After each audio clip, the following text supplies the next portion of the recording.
YouTube, Awesome Rider here. Welcome to my review for Kamen Rider Zeztz Episode 5. I kept thinking of it as Episode 4 because last week's very much felt like an Episode 3, meaning that episode that sets us in our status quo, the feel of what the show will feel like day to day. And I think the series feeling is very interesting because the way it's shot and just kind of the lighting and everything is very early Heisei, like the way everything Kiba backwards mostly felt in terms of the way it was shot, with only Gaim being a more modern series, although that's 10 years old now. Son of a bitch. The only series that shared that sort of like moodier feel. Like I really like that, not because I'm like, Toku series for adults, put on HBO, blah, blah, blah.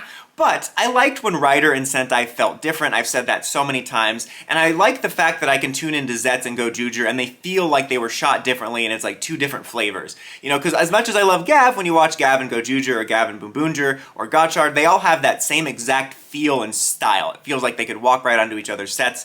And I like that Zeztz has a different feel to it. But what I was saying is, it has the tone and feel of early Heisei, but these two episodes were very much of the second wave Heisei. Like the two-parter episode structure is very double onwards, has pretty much been the standard formula for 85 to 90% series from double onwards. Some don't do it so much, but even Reiwa, I really don't think there's any sort of attempt to make Reiwa different. I think people are finding patterns where there is none.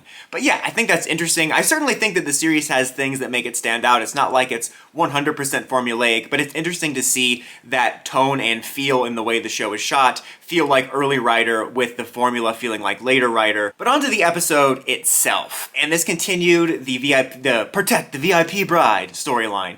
And it wrapped up fairly generic. Like the storyline wasn't anything special, but I found the episodes to overall be enjoyable. A nice first taste of what the day-to-day life in the series will feel like I said. I did like that there was a little bit twist on the motivation, because last week we found out it was the bride that was the dreamer and not Monaco Bellucci. It was initially having you think that like, oh, she's the one that has cold feet and is actually in love with her first love, instead of like the initial part of the episode was like, oh, it's her first love that wants to stop it, and this one was like, oh, it's her that's in love with him. But actually it turns out that she's just afraid of going on the honeymoon because she doesn't want to get on a plane.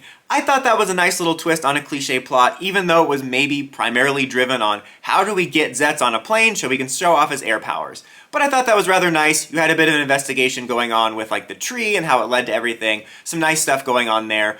But perhaps my favorite part of the episode, before we talk about the action and the new form, was the detective characters breaking into his secret base. Like, they go to interview him. Somehow, I don't remember why they decided to come through his window, but he was sleeping, and when they're snooping around, they found the secret base. And I like this for several reasons. First of all, just the scenes of them, like the comedic value of them showing up there and stumbling in and believing him and finding out everything. And then later in the second scene, they're there setting up shop and setting up desks, was really funny. Like, that type of antics works. I think it was episode 2 or 3 that had a little bit of over-the-top humor that I felt was tonally at odds with some of the stuff they were doing and was doing a bit much. But this was like perfect. It was very charming and endearing, and I just really found it entertaining. But also, I kind of like that we're not drawing this out. Like, Zeztz has had a very good pace so far, where it doesn't feel like we're rushing anything, and maybe some could argue that this would feel rushed if you were expecting the detectives to sort of be investigating and questioning Baku's role and everything. But I like that we avoided that cliche 5, 10, 15 episodes of them investigating him,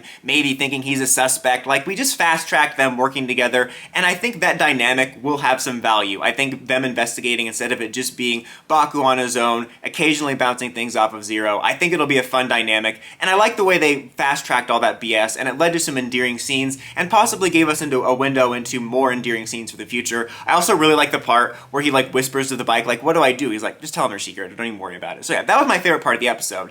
But there was also some good stuff with the final fight, as we did get our first new form, and it was treated in an interesting way, almost a different tier that I wasn't expecting, because usually with these ability forms, you don't have a major storyline with them. They're kind of more disposable because more often than not, we don't see these in the latter half of the series after you get the super forms and the duper forms and all that stuff. And I like that Gav actually did give a bit of a story to each of them to make them memorable, like the potato chip form tying into his mother telling him about Earth foods for the first time, the marshmallow form tying into that couple they met, I believe it was their daughter.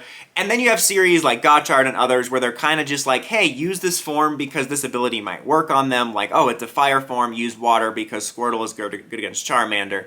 And I was expecting that here. Like, I expected him to get into a situation and Zero was like, use this new form we developed because it has air powers or whatever.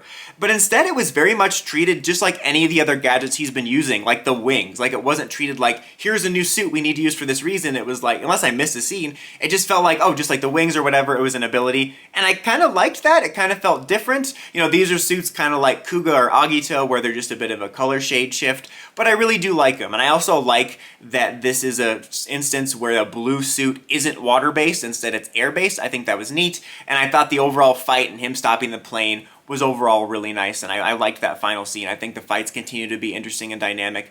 I don't think we've had quite as many creative fights in terms of the choreography as Gav so far, but in general I think they've kept up with the momentum that Gav had of having Rider have more unique and dynamic fights. And then at the end, we're teasing a little bit of backstory of our villain and Nem and how she's all involved in this, so that should be interesting. So, not an episode that absolutely blew me away, but I'm still really enjoying the series. Like I said, I enjoy the unique tone of early Heisei tone and second half Heisei formula, and I liked this episode overall, and especially the dynamic between him and the detectives. I hope that continues to be something that will be fun. But what did you guys think of the episode? Let me know in the comments as always. Till next time, Dawson Rider, signing out.